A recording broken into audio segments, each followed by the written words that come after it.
Tanzania katika dunia hii ni eneo ambapo kila kitu kipo. Madini tulionayo Tanzania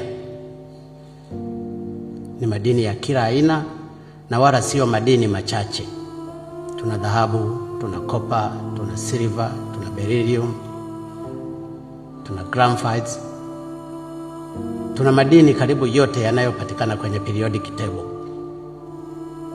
Lithium, beryllium, ytterbium, nickel, zinc, manganese, copper. Unaweza ukazungumza yote mpaka ukasahau. Tanzania tumepewa gesi, methane gas, ethane, propane.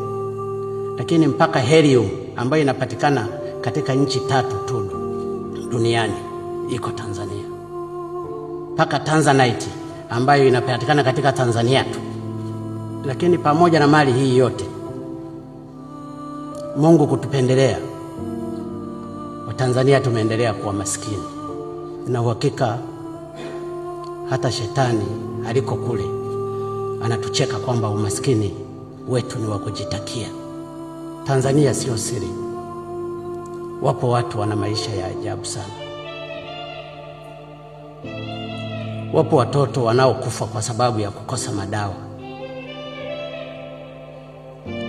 Wako watu wanaolazwa hospitalini, wanatoka kule hata akiwa amepona, lakini anapona katika maisha ambayo hayakustahili kuwa hivyo.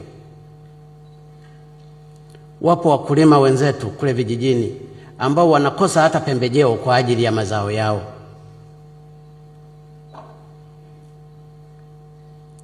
Ipo miundombinu ambayo tulitakiwa tuitengeneze, tunakosa hata fedha za kuitengeneza, na saa nyingine tunakopa kwa masharti ya ajabu wakati mali tunazo. Lakini wapo Watanzania wenzetu waliopewa madaraka na Watanzania maskini kwa ajili ya kusimamia rasilimali zetu.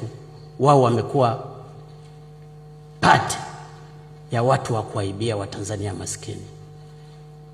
Ni nani ambaye angeweza akasimama akafurahi kwa vitendo hivi tunavyofaniziwa na bado akacelebrate wakati watoto wetu wanakufa njaa kule?